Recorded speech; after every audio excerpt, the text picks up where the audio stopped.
రజనీకాంత్ మొన్న ఒక భాషకి సంబంధించి 100 రోజుల ఫంక్షన్ ఇష్యూ గురించి మాట్లాడుతూ మొన్న ఈ మధ్యన ఒక ఇంటర్వ్యూలో మాట్లాడతా ఏదైతే జయలలితకి ఆయనకి గొడవ రావడానికి కారణం భాషా ఫంక్షన్లో అప్పుడు ఉన్నటువంటి ఒక మంత్రి ఆ మంత్రిని పక్కన పెట్టడం జయలలిత దాని కారణంగా తనకి ఆమెకి గ్యాప్ వచ్చింది. దాంతోపాటుగా అంతకుముందు ఒకసారి ఇద్దరు ఒకే రోడ్లో ఉంటున్నప్పుడు సెక్యూరిటీ కారణాలతో తనను అడ్డుకోవడం వల్ల జరిగిన పరిణామం గురించి కూడా మాట్లాడుకున్నాం. అయితే దీని మీదన ఒక కీలకమైనటువంటి అంశం ఏంటంటే సీనియర్ జర్నలిస్ట్ మూర్తి గారు ఎవరైతే ఇట్లాంటి అంశాలకు సంబంధించి ఆ రోజుల్లో అవగాహన ఉన్నటువంటి ఆయన చెప్పుకొస్తున్నది ఏంటంటే ఇది అసలు కంప్లీట్ ఫాల్సు, ఆయన ప్రచారానికి వాడుకోవడానికి చేసినటువంటి ఇష్యూ తప్పించి మరేం లేదని చెప్తున్నారు. దీనికి డీటెయిల్డ్గా ఆయన చెప్తున్నటువంటి కారణం ఏంటంటే 75 ఏళ్ల వయసు 50 ఏళ్ల సుదీర్ఘ కెరీర్ రెండింటిని బ్యాలెన్స్ చేసుకుని ఇప్పటికీ క్రౌడ్ పుల్లర్గా కొనసాగడం చిన్న విషయం ఏం కాదు. తన కొత్త ప్రాజెక్ట్ రావడానికి ముందు వార్తల్లో ఉండేలాగా చూసుకుంటాడు రజనీకాంత్. గతంలో అభిమానులతో ఓ 3 రోజుల పాటు సెల్ఫీ మేళా జరిపేవాడు. ఈసారి కూలీ రాబోతుంది, అంటే కూలీ సినిమా. ఈ వారం 10 రోజుల్లో కూలీకి ఓటీటీలో 120 కోట్లు, తెలుగు డబ్బింగ్ థియేటర్ రైట్స్ 50 కోట్ల వరకు గిట్టుబాటు అయిందట. సరే, కారణం ఏదైతేనే రజనీకాంత్ ఎప్పుడో 30 ఏళ్ల నాటి భాషా రోజుల నాటి వివాదాన్ని బయటికి తెచ్చి సోషియో పొలిటికల్ ఎంటర్టైన్మెంట్ రిలీజ్ చేశారు. అదేంటంటే తన నిర్మాత ఆర్ఎం వీరప్పన్ తన కామెంట్ వల్ల మంత్రి పదవి పోగొట్టుకున్నాడని, తాను సీఎం జయలలితతో మాట్లాడి పోస్ట్ ఇప్పిస్తానన్న ఆర్ఎంవి వద్దన్నారని చెప్పుకొచ్చారు. ఈ మాటలు చాలు రజనీలో వ్యాపారానికి. రజనీ ప్రమోషన్ ఎత్తుగడలో భాగంగా అన్నారు, కానీ వాస్తవంలో ఈ అంశాలకు సంబంధించినటువంటి వ్యవహారమే వేరు అని చెప్పుకొస్తున్నారు. వీరప్పన్ మాట సాయం చేసే సత్తా అసలు రజనీకి లేదు.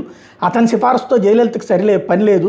ఆమెకు స్పష్టంగా వీరప్పన్ గురించి తెలుసు. ఆర్ఎం వీరప్పన్ ఆషామాషి వ్యక్తి ఏం కాదు. అతని తమిళ రాజకీయాలు సినీ పరిశ్రమలో చాణుక్యుడిగా గుర్తించేవారు.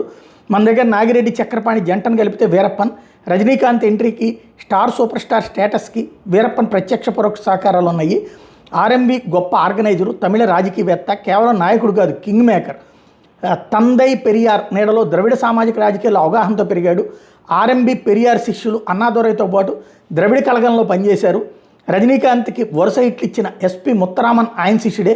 ముత్తు తండ్రి సుబ్బయ్యకి చెందిన నాటక సమాజం నిర్వహించేవారు ఆర్ఎంబి.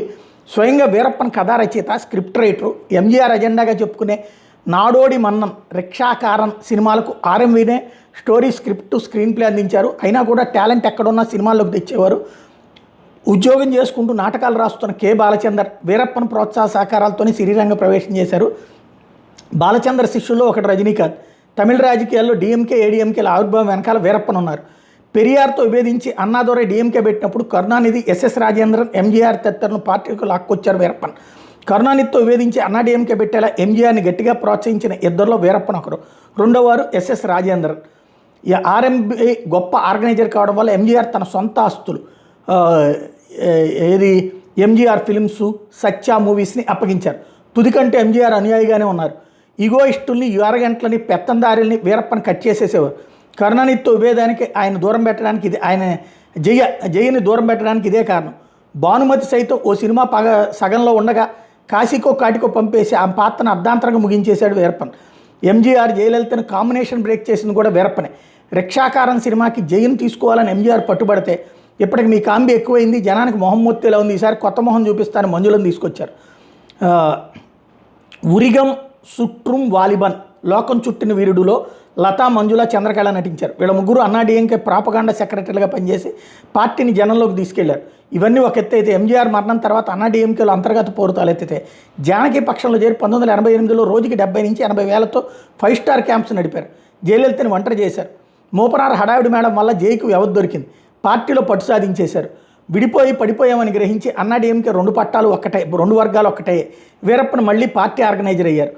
అలాగని వీరప్పన్ని జై క్షమించలేదు, నమ్మలేదు. పాతగాయాలు పచ్చిగానే ఉన్నాయి. ఇంత జరిగినా వీరప్పన్ని ఎందుకు కంటిన్యూ చేశారు అంటే అసలే ఎంజీఆర్ గల్లా పెట్టే వీరప్పన్. ఎంజీఆర్ ఆర్థిక లావాదేవీలు, గుట్టుమట్లు, పార్టీ ఫండింగ్ వంటివన్నీ వీరప్పన్ మునివేళ్ల మీద ఉండేవి.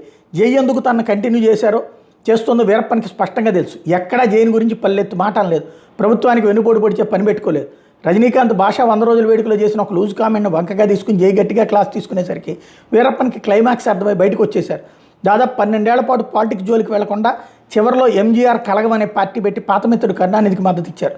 2004 లోక్సభ ఎన్నికల్లో తమిళనాట మొత్తం 39 సీట్లను డిఎంకే స్వీప్ చేసేసింది. 100% విక్టరీ అది. 2006 అసెంబ్లీ ఎన్నికల్లో కరుణానిధి గెలిచి ప్రభుత్వం ఏర్పాటుకు వీరప్పన్ పరోక్ష సహాయం లభించింది. ఇది వీరప్పన్ గురించి క్లుప్తంగా చెప్పుకోవాలంటే. బట్ అదంతా తన వల్లనే అన్నటువంటిది రజనీకాంత్ చెప్పింది అబద్ధం అని చెప్తున్నారు.